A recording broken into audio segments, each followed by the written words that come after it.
Hello everyone. विजय पथ academy के YouTube channel में आपका स्वागत है। मैं मनीष वैष्णव हूँ और आज हम लोग जो टॉपिक ला रहे हैं ऐसा टॉपिक है, एक ऐसा इतिहास, एक ऐतिहासिक युद्ध के बारे में चर्चा करेंगे जिस जैसा युद्ध आपने कभी ना देखा है, ना पढ़ा है, ना सुना है। एक ऐसा युद्ध जिसमें महाराष्ट्र में एक एक भी ऐसा परिवार नहीं होता जिसने अपने घर से किसी ना किसी को नहीं खोया है। और इस युद्ध की चर्चा लेकिन बहुत कम किताबों में मिलेगी या लोगों की ज़ुबानों पे मिलेगी। कुछ समय पहले कुछ समय पहले एक मूवी आई थी, जिस मूवी में दिखाया गया था, लेकिन मूवी जो है वो भी फ्लॉप हो गई थी, जिसकी वजह से लोग जो हैं इस पानीपत के तृतीय युद्ध की चर्चा नहीं करते हैं। हम बात कर रहे हैं पानीपत के तृतीय युद्ध की। ये एक ऐसा युद्ध था जिसमें महाराष्ट्र में हर घर से एक व्यक्ति जो है उसका बलिदान देना पड़ गया था। अब सोच सकते हैं कि 1 लाख से अधिक सैनिक की मृत्यु हुई थी और इस इतना बड़ा त्रासदी जो है वो महाराष्ट्र में कभी नहीं आया था। और इसकी पृष्ठभूमि कहाँ से बनी, कि किस प्रकार से मराठों का हार हुआ और मराठे जो हैं इसके पश्चात वहाँ पे राज्य करेंगे या नहीं करेंगे, ये तय करने वाला कौन सा युद्ध था, तो वो पानीपत का तीसरा युद्ध था। पानीपत के पहले 2 युद्धों के बारे में आप लोगों ने काफ़ी कुछ सुना है कि पहले युद्ध में बाबर जो है वो आएंगे और मुगल साम्राज्य की स्थापना करेंगे। दूसरे युद्ध के बारे में भी आपने सुना कि अकबर जो है वो उस समय रहेंगे और मुगल साम्राज्य के वास्तविक संस्थापक कहे जाएंगे, क्योंकि हुमायूं जो है वो लड़खड़ाते लड़खड़ाते मारे जाते हैं और अकबर जो हैं वो मुगल साम्राज्य के वास्तविक संस्थापक बन जाते हैं। लेकिन ये युद्ध जो है वो उससे 200 सालों के बाद होगा, 1761 में होगा, 14 जनवरी के दिन होगा। और 14 जनवरी मकर संक्रांति का दिन है, याद कीजिएगा, याद करना बहुत आसान हो जाएगा आप लोगों को कि 14 जनवरी 1761 को क्या हुआ था, अहमद शाह अब्दाली कौन था और उसने कितनी बड़ी त्रासदी महाराष्ट्र में लाई, कहाँ से आया था। आप देखते हैं, आइए।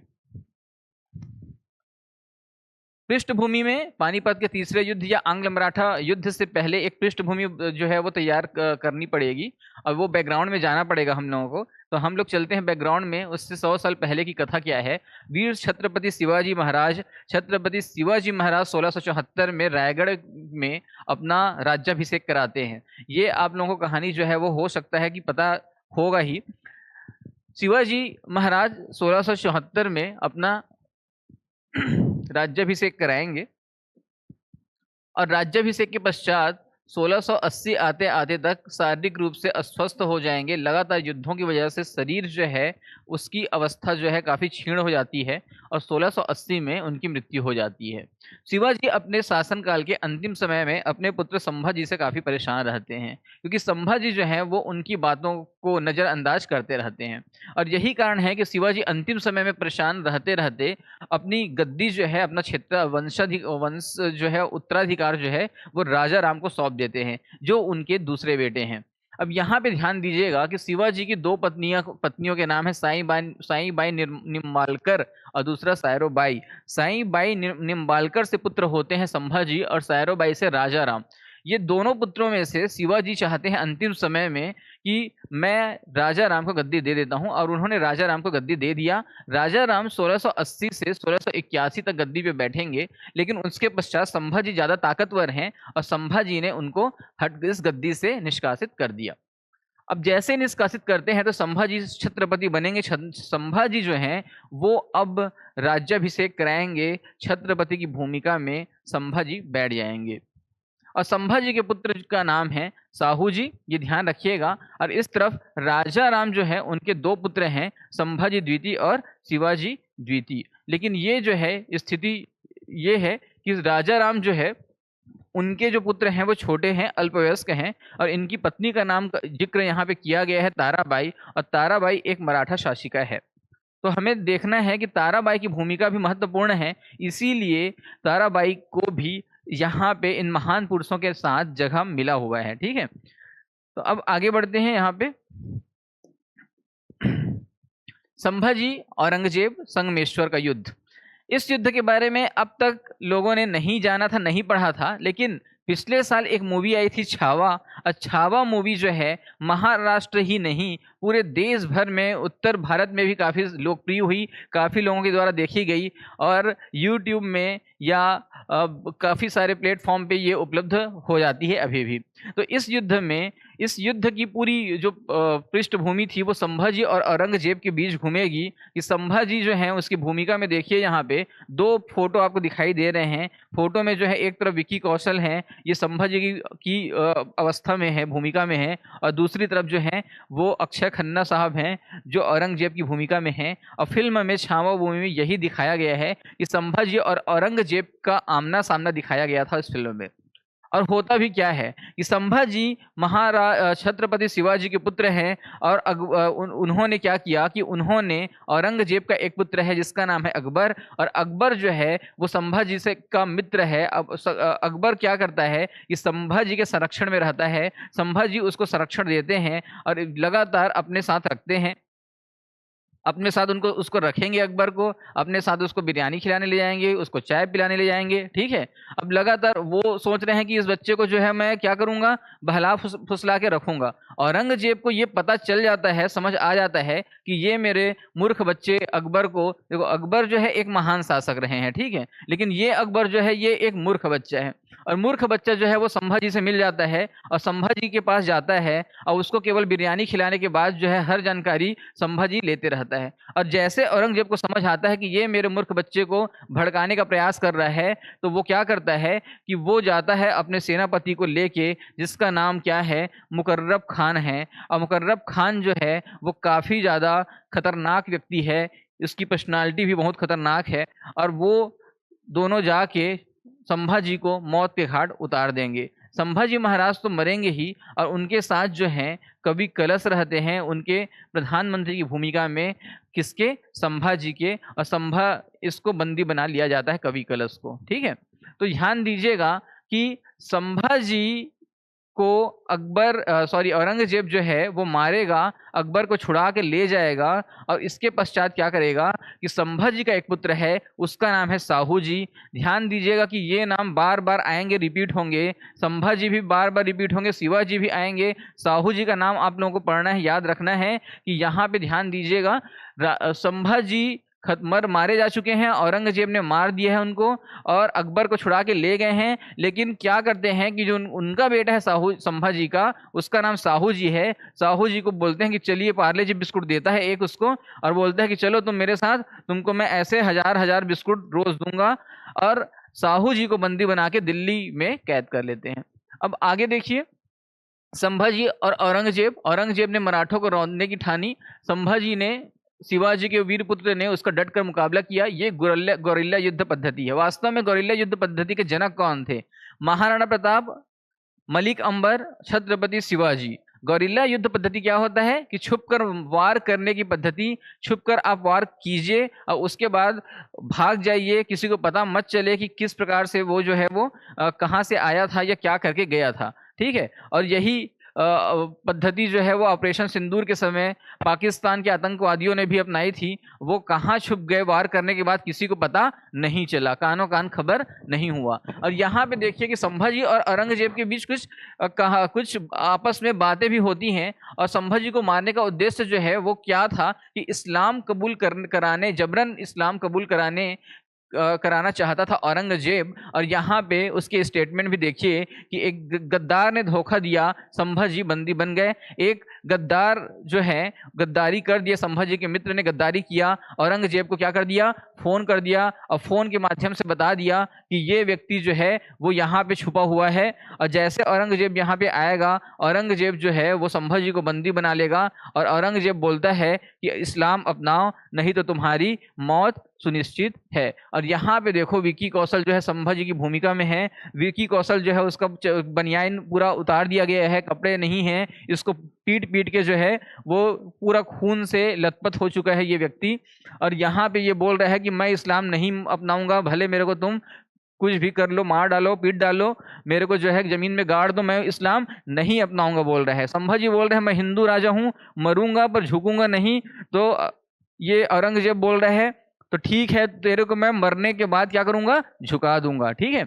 अब उन्हें बेरहमी से यातना दी गई। 11 मार्च 1689 को संभाजी महाराज जो है और कलश को बड़ी क्रूरता के साथ हत्या उनकी कर दी जाती है। और उसके पश्चात मैंने बताया था आप लोगों को कहानी कि राजा साहू जी को, जो संभाजी के पुत्र हैं, उनको कैद करके अपने दिल्ली में रखा जाता है। तो ये स्टोरी आपको पता चल गई संभाजी के बारे में। विक्की कौशल जो है वो हार चुके हैं। कौन जीत गए हैं? औरंगजेब जीत चुके हैं। लेकिन औरंगजेब की मृत्यु भी 1707 में हो जाएगी। अभी देखते हैं कि इनकी मृत्यु कैसे होती है। ठीक है, आगे बढ़े। यहाँ पे वही बातें लिखी गई हैं। औरंगजेब जो है कैद कर लेता है। अब उसके बाद क्या होता है? मैंने बताया था कि 1689 का जो समय है, वहां तक संभाजी छत्रपति की भूमिका में है, मराठा साम्राज्य में है। और मराठा साम्राज्य का मतलब है सतारा वाली भूमि की राजधानी है उनकी। सतारा उनकी राजधानी है महाराष्ट्र में, और एक राजधानी कोल्हापुर है। सतारा उत्तर की राजधानी है, उत्तर महाराष्ट्र की, और कोल्हापुर जो है वो दक्षिण महाराष्ट्र की राजधानी है। यहाँ पे देखिए कि जैसे संभाजी जो है उस खत्म होंगे, साहू जी भी चले गए, अब कौन गद्दी पे बैठेगा? तो फिर वही व्यक्ति आने वाला है, राजा राम, जिसको संभाजी ने भगा दिया था कि तुम निकल जाओ यहाँ से। और ये राजा राम कौन है? राजा राम जो है वो संभाजी का सौतेला भाई है, या साहू जी का कौन है? चाचा जी है। ठीक है, तो चाचा जी जो है वो अब गद्दी पे बैठेंगे। राजा राम जो है 1689 का समय है, और 1689 से 1700 तक गद्दी पे कौन बैठेंगे? तो राजा राम जो है वो बैठेंगे। लेकिन 1700 में इनकी मृत्यु हो जाती है, असामयिक मृत्यु है। शरीर जो है वो साथ नहीं दे रहा है, अचानक से हार्ट अटैक आता है, खत्म हो जाते हैं। अब यहाँ पे स्थिति क्या होती है? देखो, हार्ट अटैक जो है वो अभी वर्तमान में क्या हो रहा है?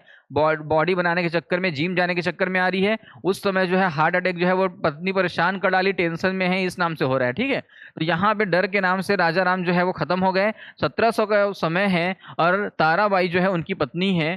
ताराबाई एक साहसी मराठी महिला है। ताराबाई क्या करेगी? दो दो छोटे छोटे पुत्र हैं। एक का नाम रख दिया है इसने शिवाजी द्वितीय, ये सोच के कि शिवाजी जैसे महान बनेंगे। और दूसरे का नाम रख दिए हैं संभाजी द्वितीय, ये सोच के कि संभाजी जैसे महान बनेंगे। ठीक है, अब दोनों नाम तो रख दिया गया, लेकिन दोनों अल्पवयस्क हैं। शिवाजी द्वितीय जो है अब उनको राजा बनना है, छत्रपति बनना है। लेकिन उसके जगह पे राज कौन करेगा? तो उसके जगह पे ताराबाई बोलेगी कि मैं जो है, मैं छत्रपति बनूंगी, मैं शासिका बनूंगी, मैं राज करूंगी।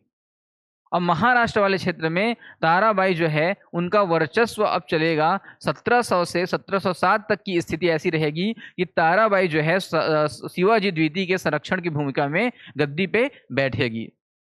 मुगल औरंगजेब की स्थिति काफ़ी कमज़ोर हो गई है, क्योंकि वो एक प्रकार से बूढ़ा भी हो गया है। औरंगजेब अंतिम समय में जिस प्रकार से शिवाजी अपने पुत्र से परेशान थे संभाजी से, औरंगजेब अपने पुत्र से परेशान रहेंगे।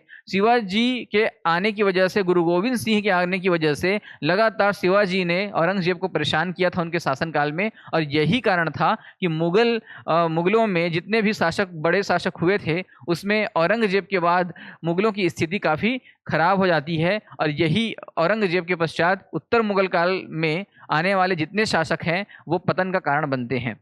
अब यहाँ पे देखिए कि जैसे ही ताराबाई जो है वो गद्दी पे बैठेगी, 1707 का समय आएगा, और 1707 में औरंगजेब की हो जाती है मृत्यु। औरंगजेब की हो जाती है मृत्यु, और उसके बाद उत्तराधिकार का युद्ध छिड़ जाता है, और वहाँ पे गद्दी मिलती है मुअज्जम को। मुअज्जम कौन है? मुअज्जम का नाम है बहादुर शाह। क्या नाम है? बहादुर शाह। बहादुर शाह राजा बनेगा, और बहादुर शाह जैसे राजा बनेगा तो उसको बताया जाएगा कि जैसे वो जाता है अपने राज्य में और जेल की तरफ घूमते घूमते जेल का दर्शन करने जाता है, तो वहाँ पे किसको पाता है? वहाँ पे साहू जी को पाता है। और जैसे साहू जी को देखता है तो साहू जी को देखने के बाद ये सोचता है कि ये क्यों यहाँ पे जेल में हमारे सड़ रहा है बेचारा। ठीक है, तो साहू जी से पूछता है कि तुम यहाँ पे क्या कर रहे हो? साहू जी बोलता है मेरे को छोड़ दो, मेरे को छोड़ दो। ठीक है, इसको छोड़ दिया जाता है। इनको जैसे छोड़ा जाएगा, किसको? साहू जी को छोड़ा जाएगा, तो बहादुर शाह एक चालाकी से इनको छोड़ते हैं वास्तव में। और उनका सोचना ये है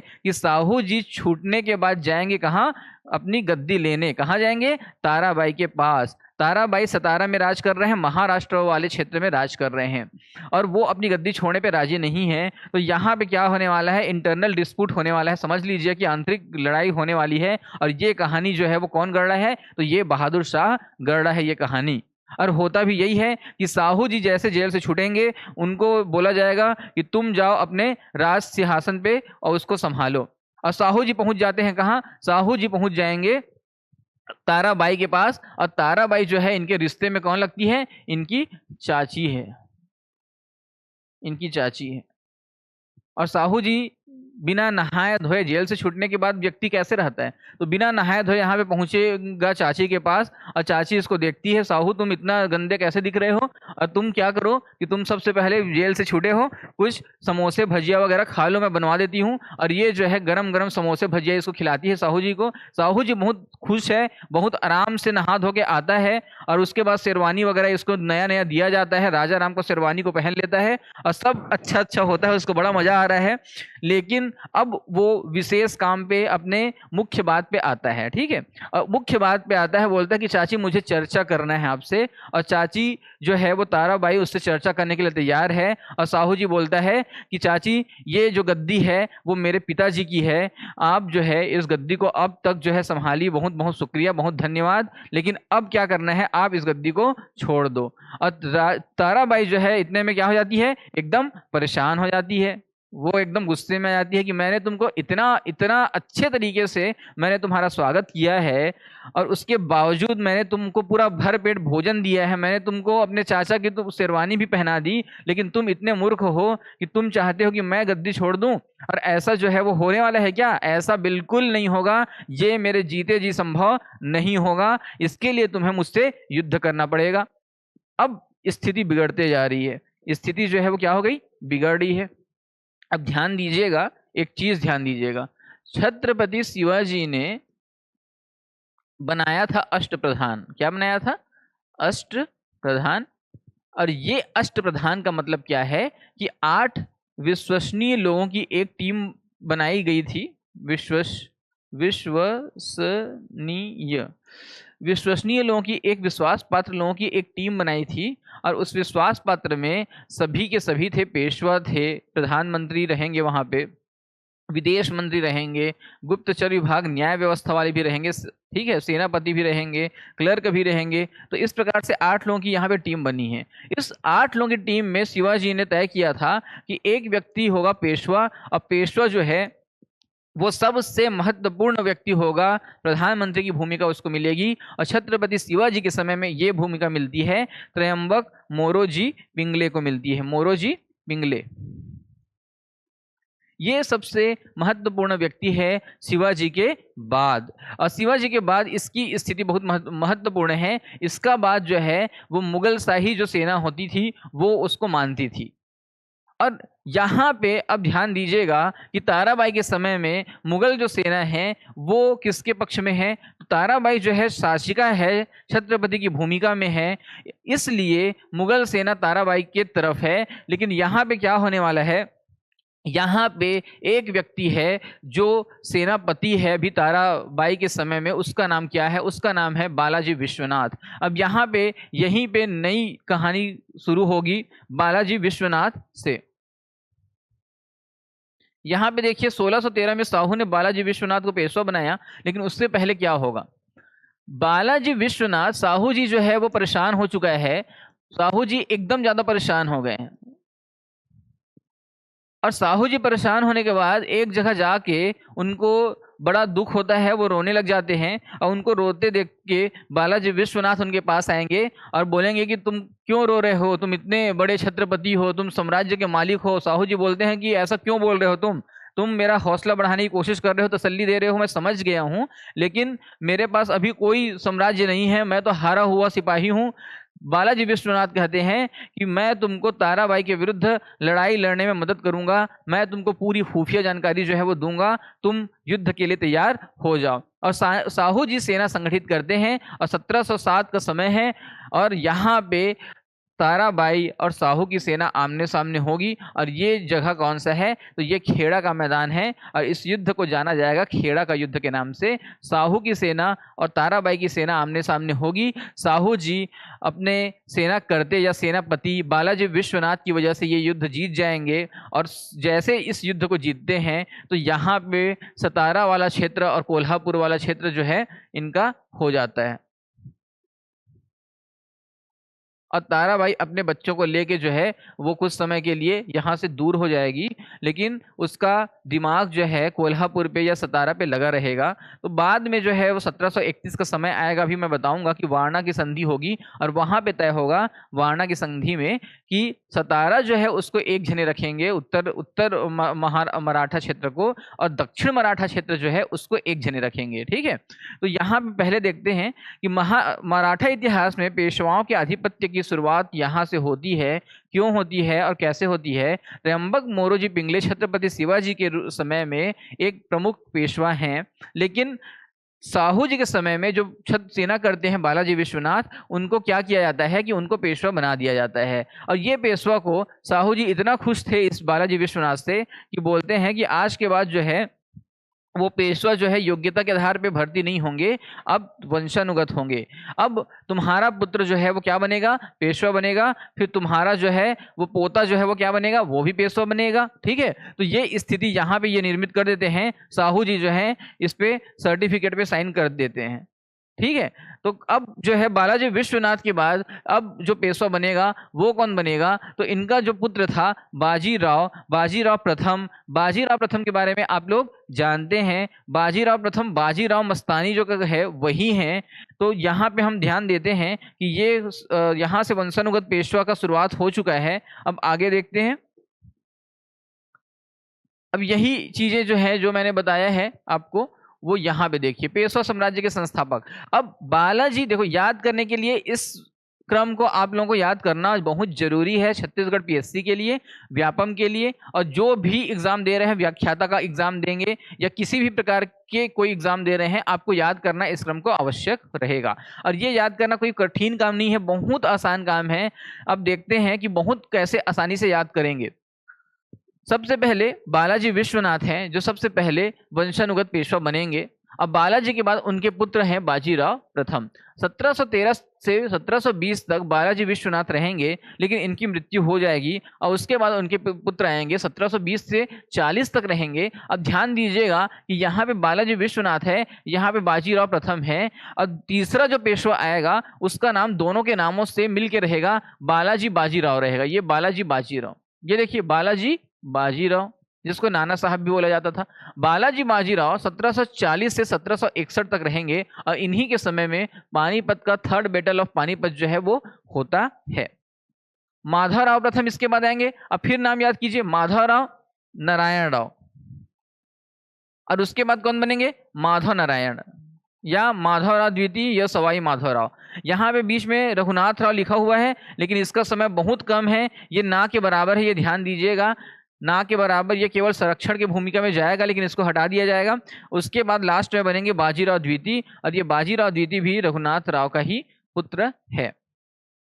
और अगली स्टोरी भी जो बनेगी इन्हीं सबसे बनेगी। पेशवा में बालाजी विश्वनाथ पहले वंशानुगत पेशवा हैं, और उसके बाद बाजीराव प्रथम हैं। बाजीराव प्रथम जो है सबसे शक्तिशाली पेशवा हैं, और उसके पश्चात बालाजी बाजीराव हैं, जिनके समय में पानीपत का तीसरा युद्ध होगा। और माधवराव भी एक सक्षम और एक कुशल योग्य प्रशासक की भूमिका में रहेंगे। नारायण राव की हत्या कर दी जाती है, आगे मैं बताऊंगा। रघुनाथ राव की विशेष भूमिका इन सभी चीज़ों में रहेगी। और यहाँ पे पेशवा साम्राज्य की क्रोनोलॉजी देखिए कि बाजीराव प्रथम के बाद उनके पुत्र जो हैं रघुनाथ राव भी हैं और बालाजी बाजीराव भी हैं। बालाजी बाजीराव जो हैं वो गद्दी संभालेंगे, और यही वजह है कि रघुनाथ राव दुखी होंगे कि मुझे गद्दी क्यों नहीं मिला। अब बालाजी बाजीराव के पुत्र हैं विश्वास राव, माधव राव और नारायण राव। ठीक है, तो बालाजी बाजीराव जैसे खत्म होने वाले हैं, होंगे जैसे 1761 में, तो ये गद्दी के लिए रघुनाथ राव फिर से देखते रहता है। रघुनाथ राव सोचता है कि मुझे अब गद्दी मिलनी चाहिए, लेकिन ऐसा मुश्किल पॉसिबल नहीं होता है। ठीक है, एक मिनट।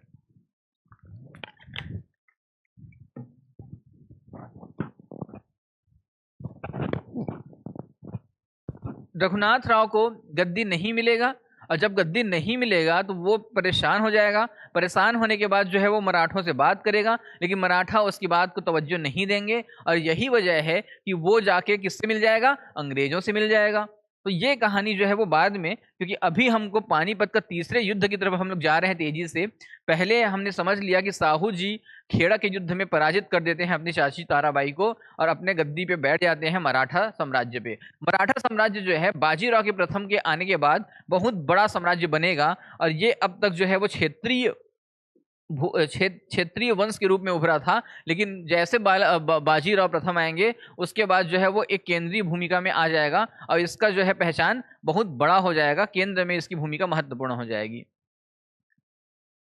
बालाजी विश्वनाथ ने संयत बंधुओं का साथ देके फर्रुख सियर को गद्दी से हटाने में उनके साथ मैत्रीपूर्ण संबंध बनाए। बालाजी विश्वनाथ की मृत्यु हो गई, बाजीराव बन गए। हिंदू नायकों की सहानुभूति जगाने तथा समर्थन प्राप्त करने के लिए बाजीराव ने हिंदू पादशाही के आदर्श का प्रचार किया।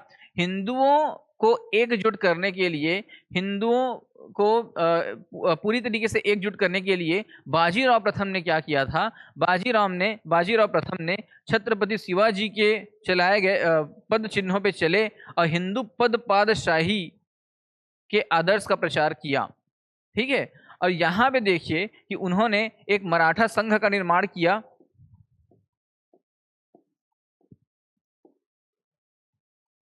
बाजीराव प्रथम गरिल्ला युद्ध पद्धति के प्रतिपादक थे। जीवन भर निजाम उल मुल्क की शक्ति को नियंत्रित करने का प्रयास इन्होंने किया और उसके पश्चात पुर्तगालियों के खिलाफ अभियान कर सालसेट पर कब्जा किया। सालसेट वही जगह है जहां पे आज मुंबई स्थित है, उसी को सालसेट बोलते हैं।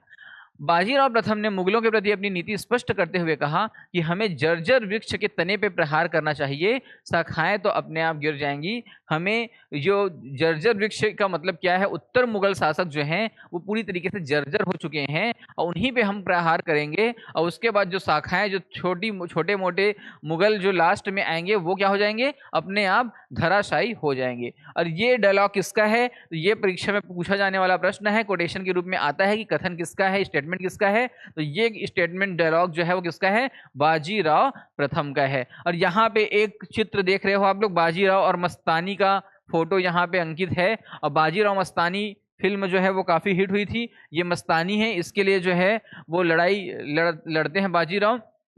ये कहानी जो है हमारे इतिहास के पन्नों में क्या है, छुप जाती है। ये बहुत बड़ी स्टोरी नहीं है, लेकिन फिल्म के माध्यम से उसको बहुत बड़ा बताने का प्रयास किया जाता है। मस्तानी कौन है? मस्तानी एक नृत्यांगना है। छत्रसाल बुंदेलखंड का क्षेत्र है, बुंदेलखंड में छत्रसाल हैं और बुंदेलखंड में छत्रसाल जो है उन पे हमला होता है मुगलों का। किसका होता है? मुगलों का, याद रखिएगा। और छत्रसाल जो है वो हिंदू सेनापति, राजपूत सेनापति हैं। तो वहां पे जब मुस्लिम हमला करते हैं, मुस्लिम हमला करेंगे तो छत्रसाल जो है वो याद करते हैं किसको? बाजीराव प्रथम को। बाजीराव प्रथम जो है छत्रसाल का समर्थन करने के लिए उनके साथ लड़ने के लिए पहुंचते हैं और वहां पे क्या होता है कि वहां पे मुगलों को खदेड़ दिया जाता है बाजीराव प्रथम के सैनिकों के द्वारा।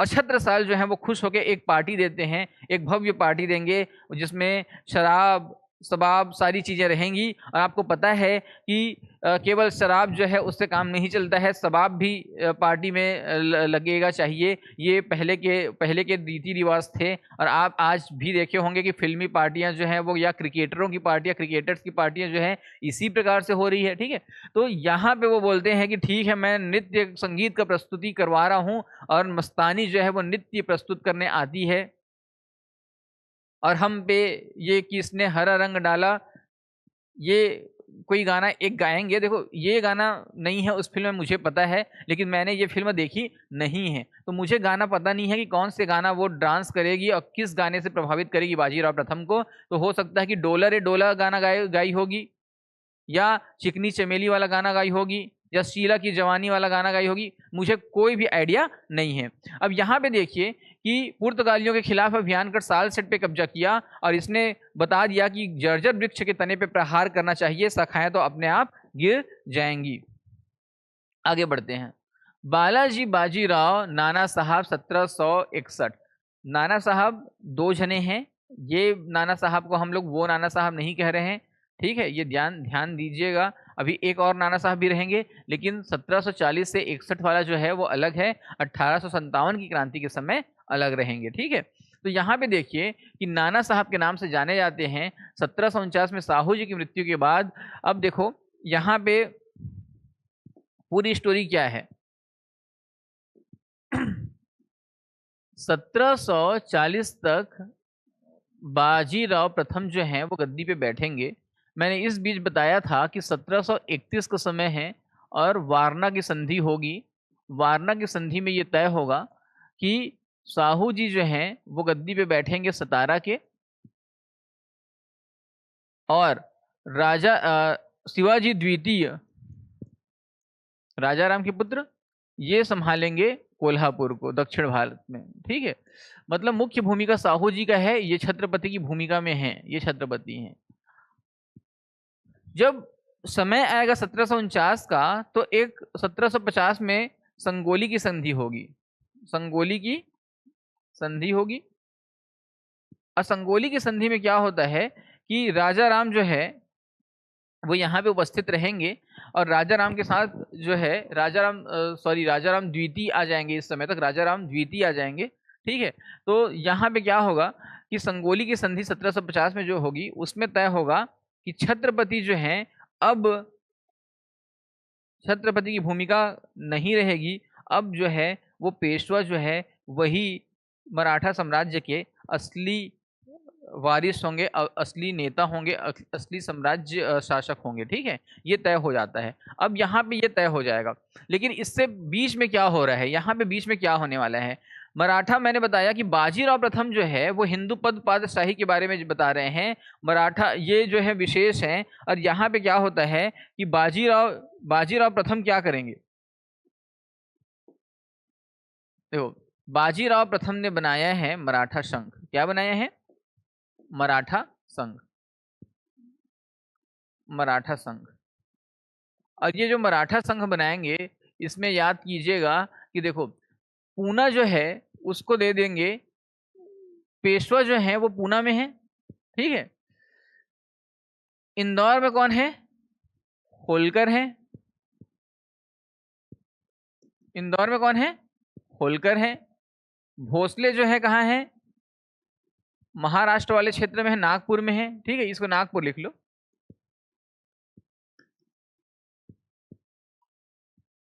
गायकवाड़ है बड़ौदा में, उल्टा हो गया ये। ग्वालियर में कौन है? सिंधिया है। और धार में पवार है। ठीक है, पवार कहाँ है? धार में, धार विदिशा वाला क्षेत्र।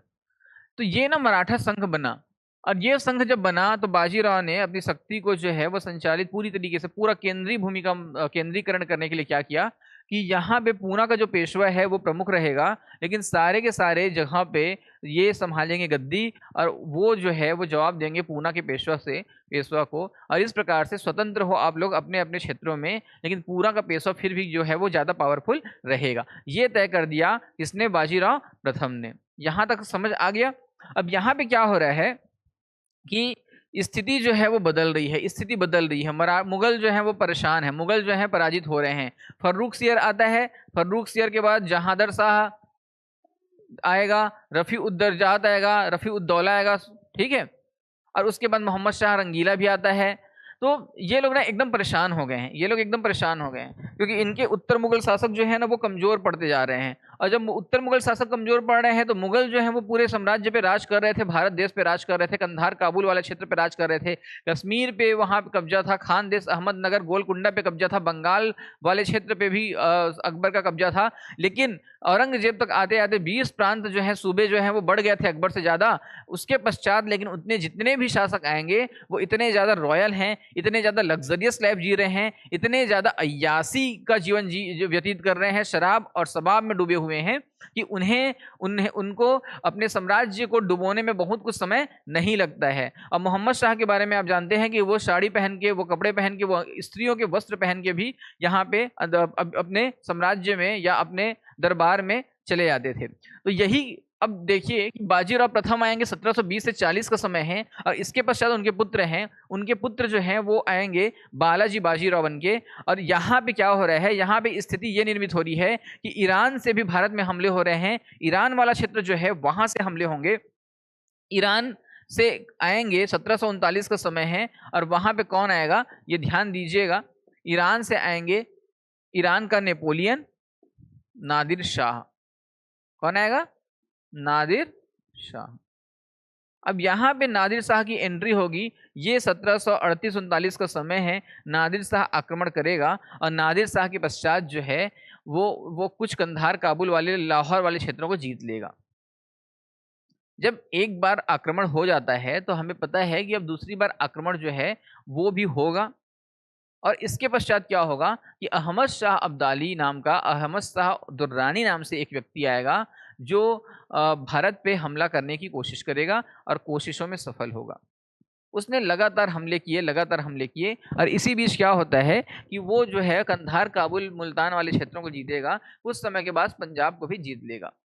और जैसे पंजाब को जीतेगा तो अहमद शाह अब्दाली जो है रुहेलखंड के सरदार, रुहेलखंड जो उत्तराखंड के आसपास वाले क्षेत्र को और उत्तर प्रदेश के क्षेत्र को मिला के बना हुआ था, रुहेलखंड, उसका एक सरदार है, उसका नाम है नजीब उद दौला। क्या नाम है?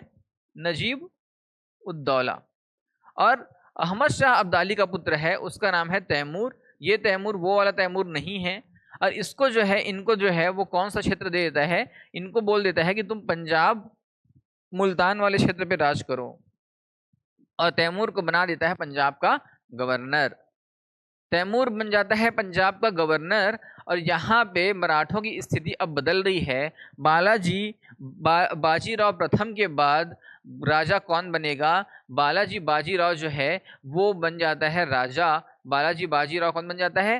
राजा। रघुनाथ राव जो है वो सोचता है कि मैं भी जो है वो राजा बन जाता, मैं भी राजा बन जाता। लेकिन यहाँ पे होने वाला क्या है देखिए, अभी हम लोग ध्यान देंगे।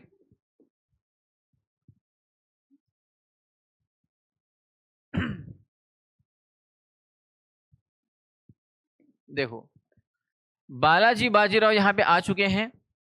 अहमद शाह अब्दाली जो है वो हमला कर चुके हैं।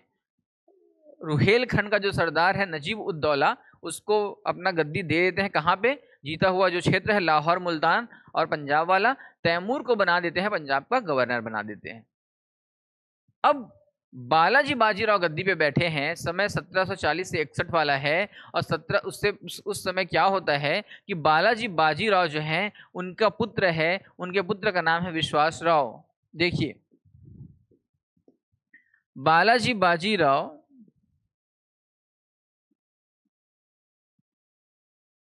के पुत्र का नाम क्या है? विश्वास राव, माधव राव और नारायण राव। ये तीन पुत्र इनके हैं। ठीक है। इस समय बालाजी बाजीराव का जो सेनापति है उसका नाम है सदाशिव भाऊ। क्या नाम है? सदाशिव भाऊ। अब बालाजी बाजीराव का जो है वो भाई जो है वो कौन है? तो उसका भाई है रघुनाथ सिंह राघोबा। राघोबा जो है वो कौन है? भाई है। और इसका भाई और कौन है? शमशेर। शमशेर कौन है? शमशेर जो है वो किसका पुत्र है? ये ध्यान दीजिएगा कि शमशेर जो है वो पुत्र किसका है? बाजीराव प्रथम और मस्तानी का ही बेटा है शमशेर। ये भी युद्ध में भाग लेगा। अब स्थिति क्या निर्मित हो रही है कि राघोबा क्या करता है, रघुनाथ सिंह क्या करता है? रघुनाथ सिंह जाएगा पंजाब वाले क्षेत्र में और उनको पता है कि मराठों की शक्ति जो है वो संपूर्ण भारत में कब्जा कर रहे हैं, राज कर रहे हैं। मराठा जो है बहुत बड़ा क्षेत्र में राज कर रहे हैं। मराठा सर्वोच्च पद पे आ चुके हैं। मुगल धराशायी हो चुके हैं। कहानी पूरी बदल रही है। मराठा जो है अब तक जो है वो पीछे थे, लेकिन मराठा तेजी से बहुत आगे आ चुके हैं। केवल वो चैंपियन रेस की तरह, फेरारी रेस की तरह चीजें पलटते जा रही हैं। मराठा सबसे आगे हैं। अब यहाँ पे क्या हो रहा है कि यहाँ पे अहमद शाह अब्दाली एक के बाद एक हमला करते जा रहा है। इस बीच राघोबा जो है वो क्या करता है? राघोबा जो है वो पंजाब से तैमूर को जो है वो निष्कासित कर देता है, उसे भगा देता है। तैमूर जो अहमद शाह अब्दाली का बेटा है। अहमद शाह अब्दाली पानीपत में, मैंने आपने पहले ही तस्वीर देखी है अर्जुन कपूर और संजय दत्त की। ये एक फिल्म आई थी पानीपत, जिसमें अहमद शाह अब्दाली की भूमिका में कौन है? तो संजय दत्त हैं। और यहाँ पे संजय दत्त जो है वो अर्जुन कपूर से बोलते हैं। अर्जुन कपूर जो है वो कौन है? अर्जुन कपूर सदाशिव भाऊ है, कमांडर है, सेनापति है। मैंने अभी बताया बालाजी बाजीराव के। तो होता ये है कि तैमूर पंजाब की गद्दी पे बैठा हुआ है, बालाजी बाजीराव गद्दी पे बैठे हुए मराठा साम्राज्य के शासक हैं, राजा हैं, छत्रपति की पेशवा की भूमिका में, सॉरी। तो वो बोलते हैं कि राघोबा तुम पंजाब जाओ और पंजाब से तैमूर को जो है वो हरा के आओ। राघोबा सेना लेके जाता है और पंजाब से तैमूर को हरा देता है। तैमूर जो है भागते भागते जाता है अपने पिताजी के पास रोते रोते कि पापा पापा, और अहमद शाह अब्दाली जो हैं वो अपने तलवार को धार करते बैठे रहते हैं। अहमद शाह अब्दाली तलवार को धार कर रहे हैं और तलवार के एक ही वार से उसने एक बहुत बड़े पीपल के वृक्ष, सॉरी बरगद के पेड़ को काट दिया और उन्होंने दिखा दिया कि वो कितने ताकतवर हैं, कितने खतरनाक हैं। ठीक है।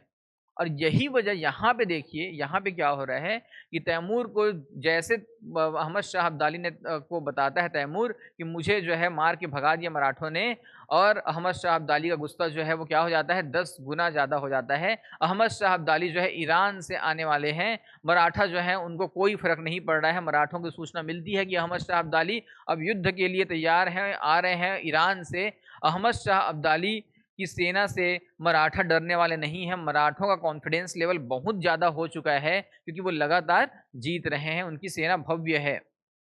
और बालाजी बाजीराव की सेना जो है वो 60,000 सैनिक, पैदल हाथी घोड़ा सारे मिल के हैं। और यहाँ पे क्या हो रहा है, यहाँ पे देखते देखते ईरान से जो सेना आती है अहमद शाह अब्दाली की, जो धूल उड़ता है वो धूल की वजह से सामने का पूरा सड़क रोड कोई भी चीज़, बादल जो है वो दिखाई नहीं दे रहे हैं, पूरा अंधकार में हो चुका है, हर प्रकार से जो है बादल छा गई है। और 1,20,000 की सेना के साथ पहुंच जाते हैं अहमद शाह अब्दाली। इतनी बड़ी भव्य सेना जो है उसके बारे में बालाजी विश्वनाथ या मराठा संघ ने कभी नहीं सोचा था। पूरे संघ जो है वो आ जाएंगे और पूरे संघ के बाद भी यहाँ पे स्थिति क्या निर्मित होगी कि बालाजी बाजीराव जो है उनकी सेना जो है वो पराजित होने वाली है। अब ध्यान दीजिएगा कि मैंने बताया कि जो विश्वास राव हैं वो हैं उनके पुत्र, किसके, बालाजी बाजीराव के, और सदाशिव भाव जो है वो कमांडर हैं, सेनापति हैं, प्रमुख। शमशेर भी जो हैं वो उनके प्रमुख व्यक्तियों, सेनापति में से एक हैं, एक प्रमुख व्यक्ति की भूमिका में है जो मस्तानी के पुत्र हैं। अब यहाँ पे देखिए कि यहाँ पे क्या हो रहा है, पानीपत के तृतीय युद्ध में अहमद शाह अब्दाली ने सदाशिव भाव के नेतृत्व वालों मराठा को पराजित कर दिया। और यही स्टोरी क्या बनती है कि जैसे ये युद्ध होता है, इस युद्ध में इतनी बड़ी त्रासदी होती है कि मैंने पहले ही बताया था कि महाराष्ट्र का एक भी जो है, एक भी घर ऐसा नहीं होता जहाँ पे जिसने अपने पुत्र को, अपने बेटे को, अपने दामाद को या अपने पिता को नहीं खोया। और ये कथन जो है वो किसका है, तो ये जदुनाथ सरकार ने कहा था। इस युद्ध के प्रत्यक्षदर्शी कौन थे, इस युद्ध के प्रत्यक्षदर्शी काशीराम पंडित थे। काशीराम पंडित इस युद्ध को देखने वाले थे और काशीराम पंडित जो है वो क्या कहते हैं, काशीराम पंडित जो है वो बोलते हैं 2 मोती विलीन हो गए, 27 सोने की, सॉरी चांदी की मुहरें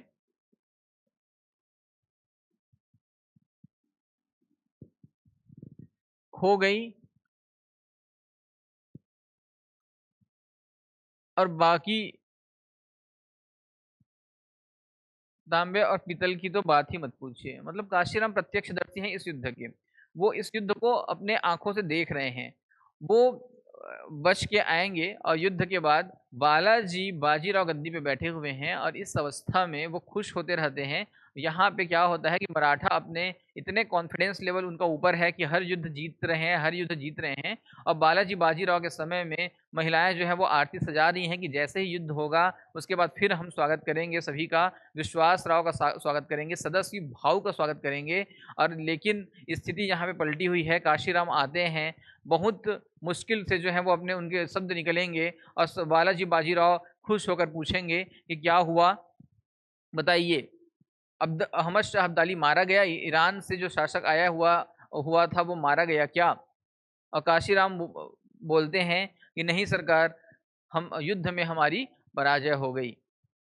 और इतना कहने के बाद बालाजी बाजीराव उठ खड़ा होते हैं और वो फिर पूछते हैं कि हमारे कमांडर सदाशिव भाव, और सदाशिव भाव जो हैं वो भी मारे गए, ये काशीराम का बताते हैं। विश्वासराव के बारे में पूछने पे विश्वासराव उनका पुत्र वो भी मारे गए।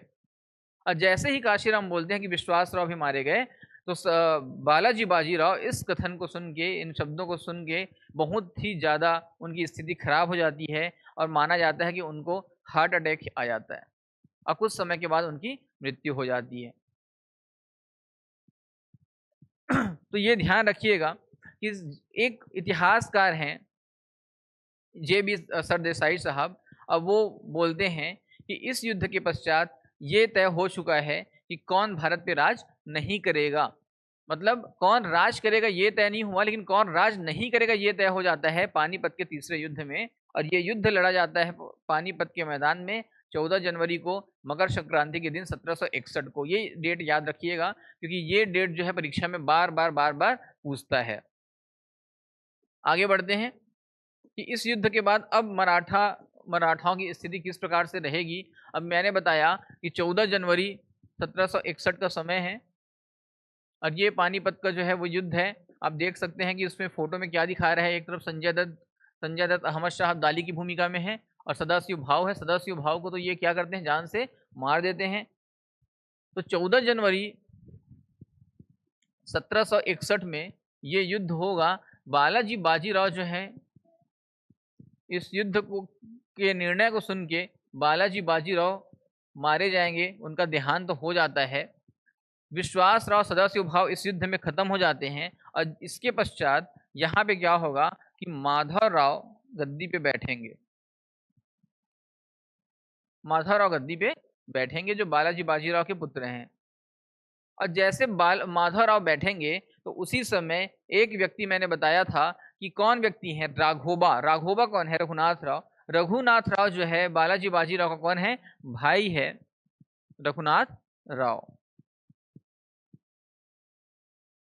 और ये बोलता है कि मुझे जो है वो गद्दी चाहिए, लेकिन बन गए कौन? माधव राव। माधव राव 17 साल के हैं लेकिन काफी योग्य हैं, काफी स्किल्ड हैं। उनको तलवारबाजी से लेकर घुड़सवारी हर चीज जो है वो आती है।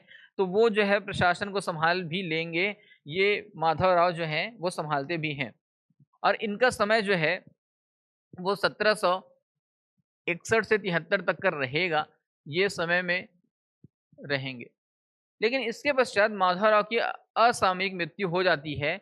जैसे इनकी मृत्यु होती है तो रघुनाथ राव गद्दी पे बैठ जाते हैं, जबरन बैठ जाते हैं। ये ध्यान रखिएगा, रघुनाथ राव जबरन गद्दी पे बैठ जाएंगे 1773 में और 1774 तक। यहाँ पे ध्यान दीजिएगा कि मैंने आपको बताया था कि माधवराव के बाद उनका भाई जो है नारायण राव है और उसके पश्चात नारायण राव का पुत्र है माधव नारायण, जिसको बोलते हैं। दोनों के नामों को मिश्र करके बनाया गया है, ठीक है। तो यहाँ पे रघुनाथ राव गद्दी पे बैठ गया है और इसी बीच जो है अब स्थिति फिर मराठों की आ गई कि रघुनाथ राव को लोग, मराठा शासक जो है वो पसंद नहीं करते थे। मराठा साम्राज्य में रघुनाथ राव को लालची के रूप में जाना जाता था, इसीलिए उनको कोई पसंद नहीं करता था। भी लोग भी उनको पसंद नहीं करते थे और दरबार में भी कोई उनको पसंद नहीं किया जाता था। लेकिन ये अभी गद्दी पे बैठ गए हैं क्योंकि मराठा में इनसे योग्य व्यक्ति अभी वहां पे कोई नहीं है।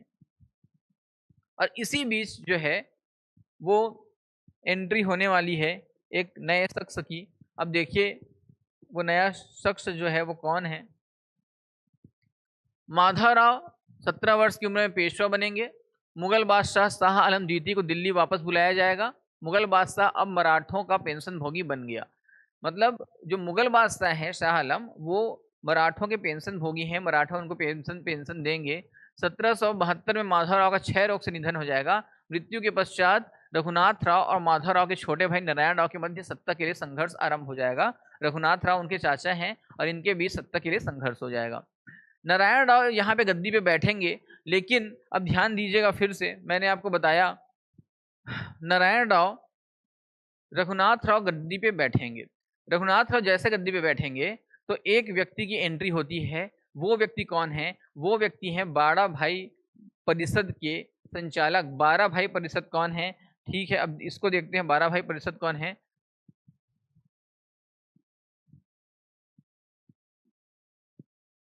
बाड़ा भाई परिषद, बाड़ा भाई काउंसिल, और वहां पे एक व्यक्ति है नाना फडणवीस। नाना फडणवीस एक उम्रदराज व्यक्ति हैं, वरिष्ठ व्यक्ति हैं, साम्राज्य सत्ता के संचालक रह चुके हैं, संभाल चुके हैं, कुछ समय जगह पे गवर्नर का पद जो है भूमिका मिल चुकी है।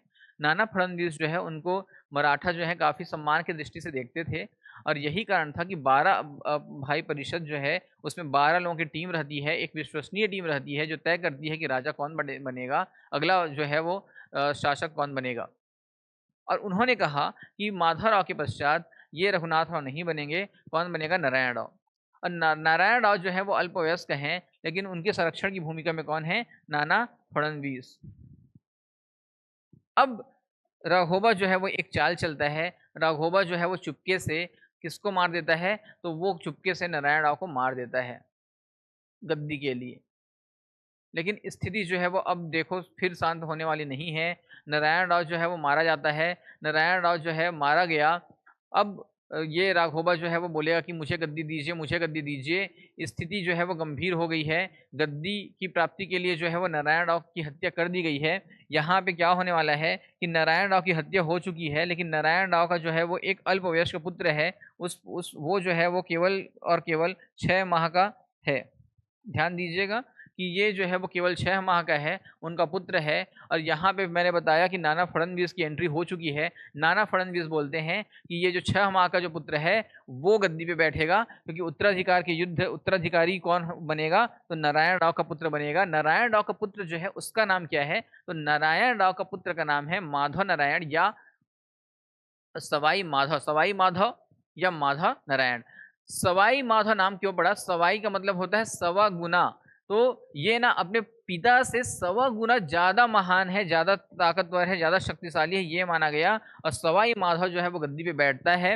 और यहाँ पे ध्यान दीजिएगा कि जैसे सवाई माधव गद्दी पे बैठता है तो नाना ये रघुनाथ राव जो है फिर परेशान हो जाता है कि अब मैं क्या करूंगा, मैं कैसे बैठूंगा? मैंने इसके पिता को मारा नारायण राव को गद्दी के लिए, लेकिन अब सवाई माधव बन गया। और यहाँ पे नाना फडणवीस और महादजी सिंधिया दोनों मिलके जो है वो शासन को संचालित करते हैं और मराठा साम्राज्य को आगे बढ़ाते हैं। अब यहाँ पे यही चीजें लिखी हुई हैं, देखिए कि माधव नारायण राव अल्पवयस्क है और यहाँ पे 12 भाई परिषद ने संरक्षण उसको प्रदान किया 7 वर्षों तक यह युद्ध। अब इस बीच में क्या होगा? इस बीच में क्या होगा कि रघुनाथ राव परेशान हो गए, राघोबा क्या हो जाते हैं? परेशान हो जाते हैं, मुझे गद्दी नहीं मिल रही है और मेरा उम्र होते जा रहा है। रघुनाथ राव का एक बेटा भी है जिसका नाम है बालाजी बाजीराव। ठीक है, एक बेटा भी है जिसका नाम क्या है? बालाजी बाजीराव।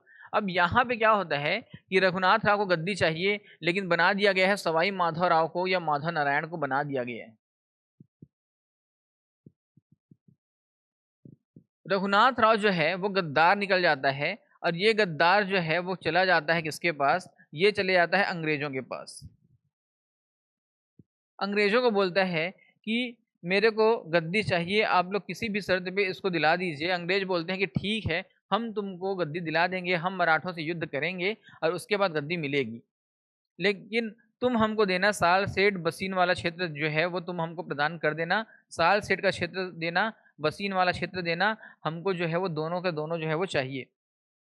और यही होता है कि अंग्रेज तय करते हैं कि तुम साल सेठ और बसीन वाला क्षेत्र जो वर्तमान में मुंबई कहलाता है, तो मुंबई वाले क्षेत्र को जो है तुम देना। यहाँ से बहुत ज़्यादा टैक्स जो है उसकी प्राप्ति होती है, इसलिए अंग्रेज इस पे मानने के लिए तैयार हो गए और बोले कि ठीक है, हम तुमको जो है वो गद्दी दिला देंगे, मराठा साम्राज्य के तुम राजा शासक बन जाओगे, छत्रपति बन जाओगे, पेशवा बन जाओगे, लेकिन हमको साल सेठ और बसीन दे देना, हम युद्ध करने के लिए तैयार हैं।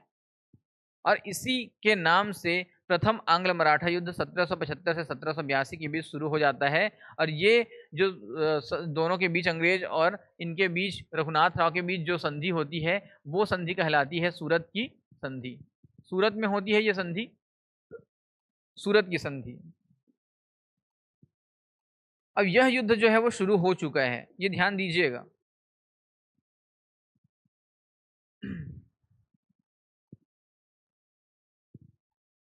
यहाँ पे ध्यान दीजिएगा कि ये युद्ध जो है वो शुरू हो चुका है, सूरत की संधि। सूरत की संधि में शर्तें क्या रखी गई? British east India company, Bombay presidency, साल सेठ और बसीन वाला जो क्षेत्र है, रघुनाथ राव पेशवा नाना साहब का चाचा जो पेशवाई का दावेदार था। मुख्य बिंदु क्या थे, ये देखिए जो मैंने बताया, साल सेट और वसई ब्रिटिश को देंगे। 26 लाख रुपए का भुगतान किया जाएगा, 26 लाख रुपए और दिया जाएगा अंग्रेजों को।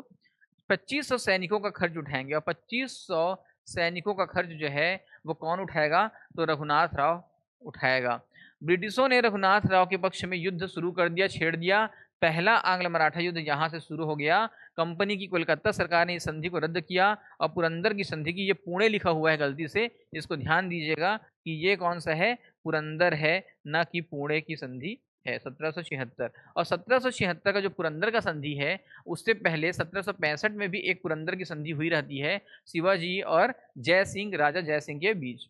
तो पुरंदर की संधि जो है इतिहास में 2 हुई है, ये ध्यान दीजिएगा। और ऑन दिस डे, ये यहाँ पे लिखा हुआ है, देखो, treaty of Surat signed a British Maratha deal that sparked Anglo Maratha war. तो यहाँ पे अंग्रेजों के साथ जो है वो डील हो रही है, सूरत की संधि, एक पैक्ट होने वाला है, और ये सारी शर्तें वहां पे रखी गई, और ये युद्ध जो है वो शुरू हो चुका है।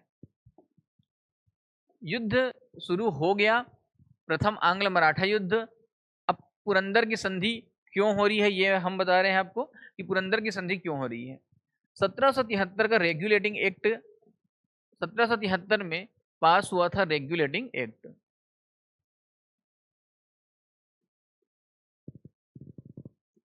अब ये जो 1773 का रेगुलेटिंग एक्ट है, वहां पे तय हुआ था कि जो कोलकाता है या कलकत्ता है, उस समय नाम कलकत्ता था, जो कलकत्ता का जो गवर्नर है, उसके अंडर में मद्रास और मुंबई के गवर्नर आएंगे, ठीक है। और ये लोग जो हैं वो अपनी सारी जितने भी कार्य करेंगे उसका परमिशन लेंगे कलकत्ता के गवर्नर से। कलकत्ता गवर्नर सर्वोच्च था, उससे जो है वो ये लोग परमिशन लेते। और परमिशन लेने का मतलब जो है वो मौखिक नहीं होता है, लिखित होता है। लिखित डॉक्यूमेंटेशन जो है वो उसमें साइन होते हैं, उसके बाद जो है ये लीगल जो है अथॉरिटी मानी जाती है, ठीक है। इस टाइप की चीज़ें होती हैं। जैसे प्रथम आंग्ल मराठा युद्ध हुआ और साल भर के पश्चात पता चला कि वहां पे जो बैठे थे वॉरेन हेस्टिंग्स, जो गवर्नर थे उस समय, वॉरेन हेस्टिंग्स जो है बंगाल के गवर्नर थे, और भारत के भी प्रथम गवर्नर जो है वो बनेंगे।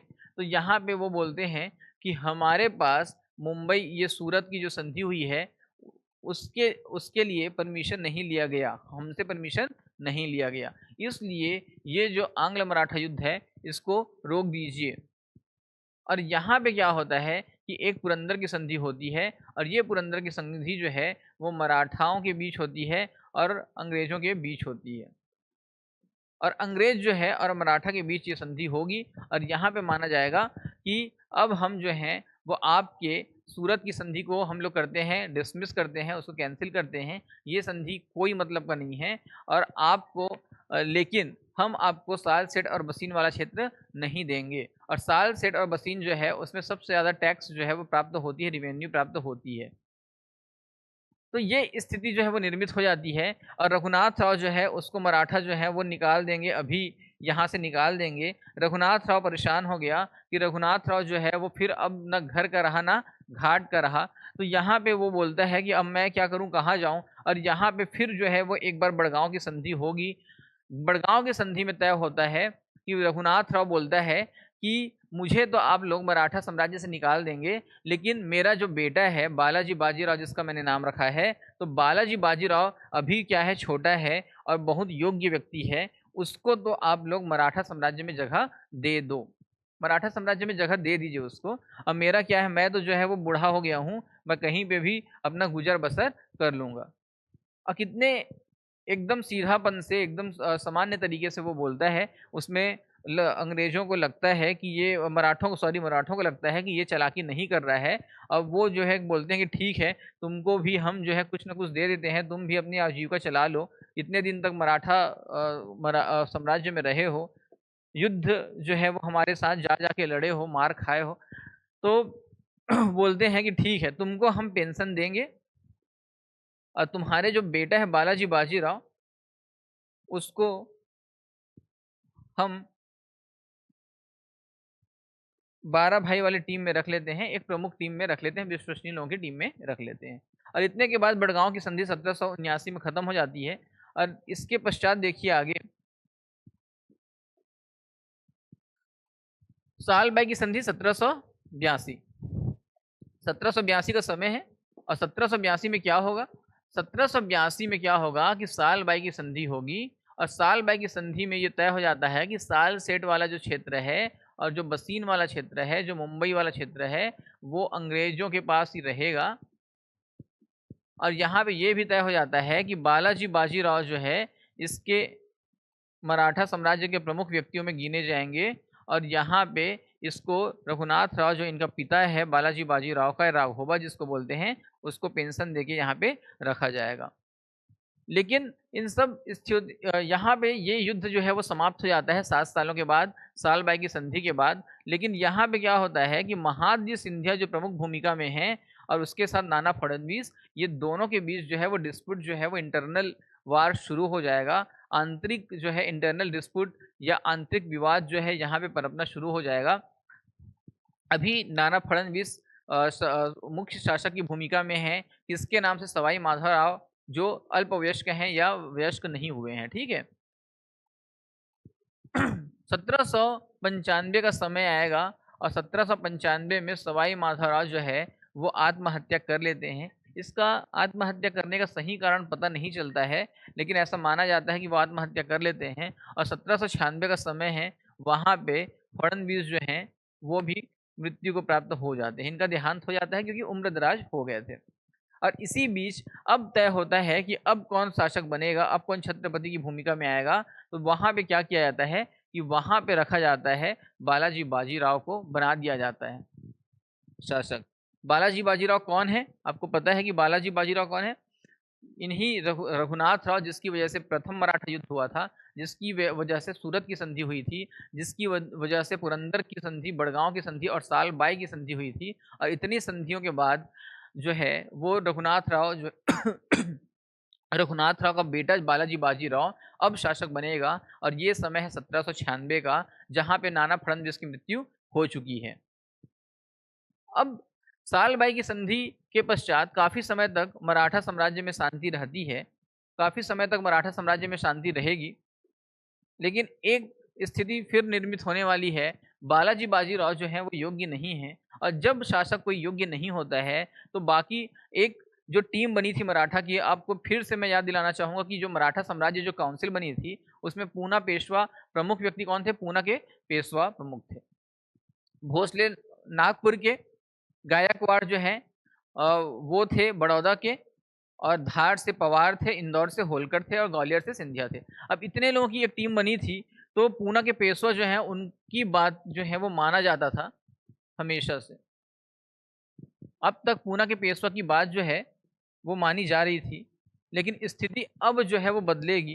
क्यों बदलेगी? क्योंकि मैंने बताया कि जैसे शासक जो है वो कमजोर होता है तो उसके अंडर कार्य करने वाले जो छोटे छोटे शासक हैं उनकी शक्ति बढ़ने लगती है और वो फिर विवाद करने पे उतारू होते जाते हैं। और इसी वजह से यहाँ पे हम देखेंगे कि पूना पेशवा जो है वो कमजोर शासक साबित हो रहा है, बालाजी बाजीराव कमजोर शासक साबित हो रहा है। और वहाँ पे क्या होने वाला है कि द्वितीय आंग्ल मराठा युद्ध की जो है वो अब स्थिति शुरू हो रही है। द्वितीय आंग्ल मराठा युद्ध शुरू होगा। तो यहाँ पे अब देखते हैं द्वितीय आंग्ल मराठा युद्ध की पृष्ठभूमि कैसे बनती है। द्वितीय आंग्ल मराठा युद्ध प्रथम आंग्ल मराठा युद्ध में सूरत के संधि से शुरू हुई थी और साल बाई की संधि पे खत्म होती है। द्वितीय आंग्ल मराठा युद्ध क्या होगा कि बसीन की संधि से शुरू होगा। ये अब देखिएगा कि यहाँ पे क्या हो रहा है कि स्थिति फिर बदल चुकी है, स्थिति बदल चुकी है। और यहाँ पे अंग्रेज वेलेजली गवर्नर वेलेजली आ चुके हैं। वेलेजली कौन है? वेलेजली जो है वो सहायक संधि के जनक हैं। आपको पता है कि सहायक संधि व्यवस्था लाते हैं।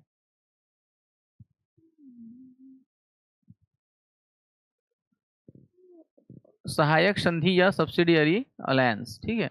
तो यहाँ पे ये क्या कहते हैं कि यहाँ पे ये बोलते हैं कि आप एक प्रदेश जो है उसको बोला जाता है कि आपके हमारे साथ जो है वो सहायक संधि कीजिए, हमारे साथ सहायक संधि कीजिए और हम आपको आपके प्रदेश में अपनी अंग्रेजी सेना जो है वो नियुक्त कर देंगे आपकी रक्षा के लिए, हर प्रकार से आपकी वो रक्षा करेंगे, सहायता करेंगे। लेकिन इसमें शर्तें और क्या रहती हैं कि आप हमारे से बिना पूछे किसी भी अन्य प्रदेश से, किसी अन्य राज्य से या विदेशी राज्य से हाथ नहीं मिला सकते या कोई भी संधि नहीं कर सकते, ठीक है। और तीसरी कंडीशन ये रहती है कि जितने भी सेना हम देंगे आपको या रखेंगे आपके प्रदेश में आपकी रक्षा के लिए, उसका पूरा खर्च, खाना पीना रहना सोना, सारी चीज़ों का व्यवस्था, खर्च का वहन कौन करेगा? तो आप ही करेंगे, आप अपने रेवेन्यू से कराएंगे। तो ये व्यवस्था सहायक संधि जो है वो चालू हो चुका है वेलेज अली के समय।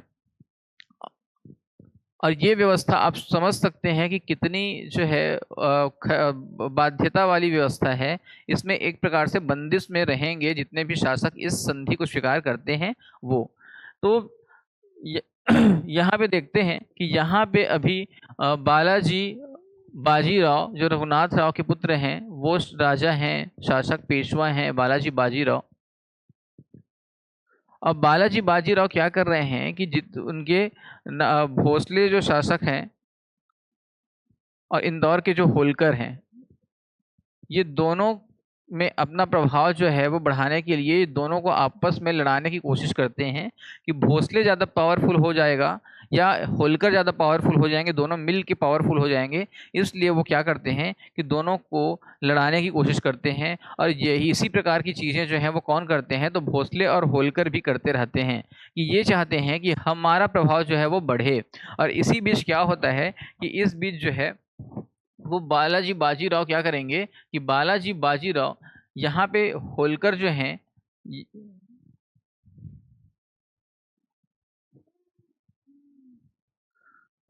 इंदौर के जो होलकर हैं उसका एक भाई है विश्वास राव।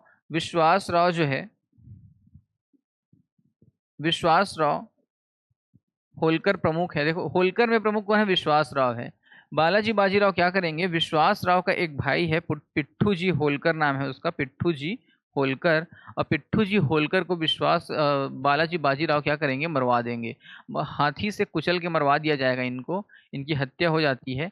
अब जैसे इनकी हत्या होती है तो ये ध्यान दीजिएगा कि विश्वास राव जो है होलकर है इंदौर के, वो बहुत परेशान हो जाएंगे। और उन्होंने क्या किया कि उन्होंने बालाजी बाजीराव और भोसले की संयुक्त सेना को जो है वो हरा दिया 1801 में। 1801 में हरा दिया और बालाजी बाजीराव की तरफ आगे बढ़े युद्ध करने के लिए, उनको हराने के लिए, उनको मारने के लिए। अब ये स्थिति यहाँ पे क्या होने वाली है, ध्यान दीजिएगा कि यहाँ पे ये इनको मारने के लिए बढ़ते हैं और बालाजी डर जाते हैं। बालाजी जो है वो क्या करेंगे? बसीन की संधि करेंगे। बालाजी जाएंगे अंग्रेजों के पास। अंग्रेज जो है वो बोलेंगे कि ठीक है हम तुमको बचा लेंगे, लेकिन तुम हमारे साथ क्या करो? बसीन की संधि करो। तो बसीन की संधि में बालाजी बाजीराव जो है वो बोलते हैं कि मुझे क्या करना पड़ेगा। अब मैंने बताया कि वेलेज अली की यहाँ पे एंट्री हो चुकी है और वेलेज अली जो है वो क्या कराएंगे? तो वेलेज अली कराएंगे एक प्रकार से सहायक संधि, सहायक संधि कराएंगे।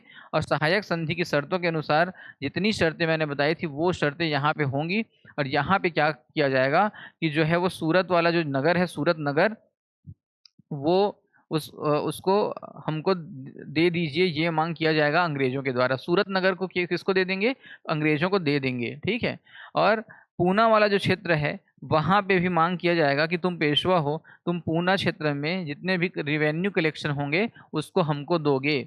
और गुजरात और तुंगभद्रा नदी तक का क्षेत्र जो है वहाँ पे भी रेवेन्यू कलेक्शन के जो राइट्स हैं वो भी हम अंग्रेजों को आप दोगे। ये बसीन की संधि में तय होती है। और उसके बाद तय होता है कि ठीक है इतनी शर्तों को अगर आप हमें हमारा मान रहे हो तो हम आपको सैनिक सहायता देंगे और हम इंदौर के होलकर और हम जो है वो नागपुर के भोसले के विरुद्ध लड़ाई लड़ेंगे और आपको शासक बने रहने देंगे। अब इस बीच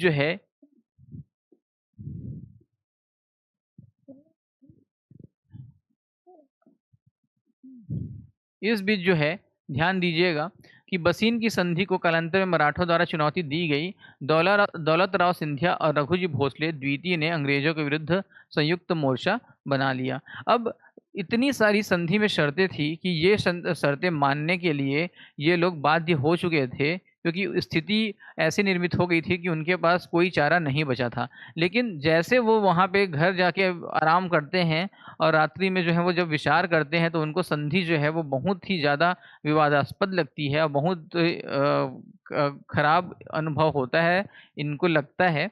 और यही वजह रहती है कि ये सभी जो है वो संयुक्त मोर्चा बना के अंग्रेज़ों के विरुद्ध युद्ध छेड़ देंगे। लेकिन अंग्रेज़ इस समय बहुत मजबूत स्थिति में आ चुके हैं। सहायक संधि व्यवस्था की वजह से, जो सहायक संधि जो शुरू हुई थी 1798 में, जहाँ पे उन्होंने हैदराबाद को सबसे पहले सहायक संधि के रूप में स्थापित किया था, पहले सहायक संधि व्यवस्था लागू किया था हैदराबाद में, और उसके बाद यहाँ पे अब नागपुर में भी ये आएँगे। अब ये अंग्रेज तथा मराठों के बीच महत्वपूर्ण संधियां हैं। इसी संधि के बीच में एक संधि होगी। अंग्रेज जो हैं वो हर कोने पे, हर सिरे पे यहाँ पे इनको हराएंगे। और यहाँ पे देखिए कि सुरजी अर्जन गांव की जो संधि है, इसके पश्चात इसके पहले देवगांव की संधि है, ये होने वाली है। तो भोसले और अंग्रेजों के बीच जो है, भोसले जो हैं हार चुके हैं युद्ध को। अब भोसले जो हैं वो अंग्रेजों के बीच क्या होगा, देवगांव की संधि होगी 1803 में। सुरजी अर्जन गांव की संधि सिंधिया के साथ होगी 1803 में अंग्रेजों के बीच। और राजपुर घाट की संधि 1805 में होलकर तथा अंग्रेजों के बीच होगी। तो ये संधियां जो हैं, भोसले मतलब समझ लीजिए कि नागपुर वाला क्षेत्र है, सिंधिया मतलब ग्वालियर वाला क्षेत्र है, होलकर मतलब इंदौर वाला क्षेत्र है। तो ये तीनों के तीनों मराठा संघ में सबसे पावरफुल थे, सबसे शक्तिशाली थे, और तीनों नतमस्तक हो जाते हैं, अंग्रेजों के विरुद्ध हो जाते हैं।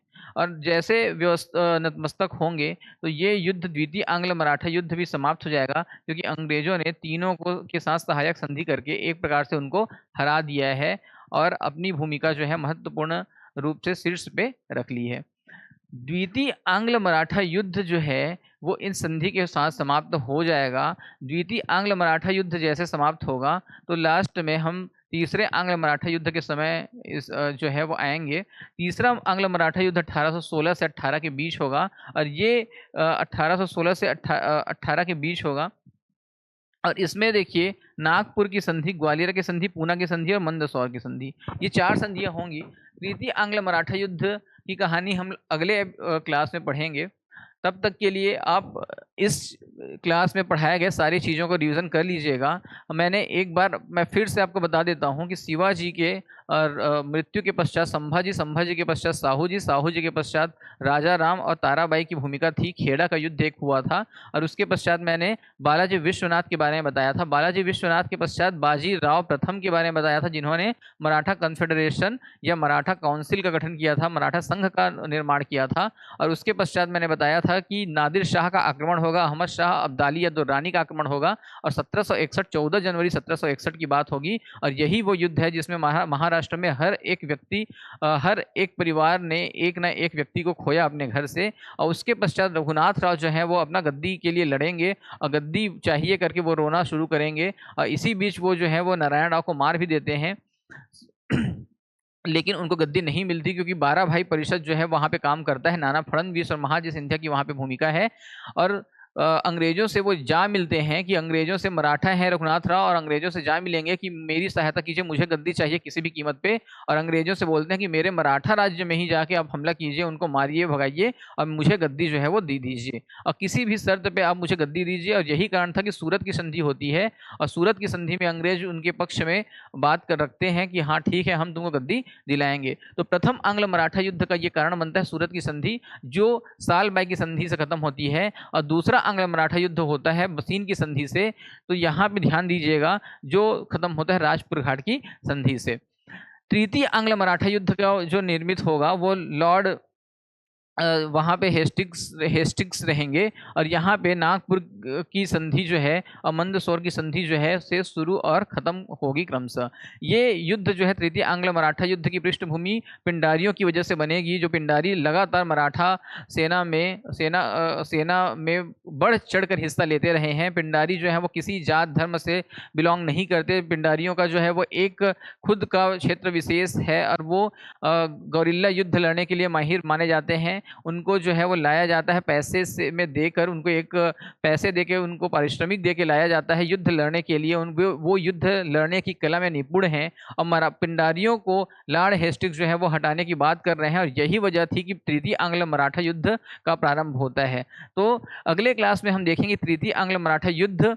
तब तक के लिए धन्यवाद। देखते रहिए विजय पथ अकेडमी बिलासपुर यूट्यूब चैनल। शुक्रिया।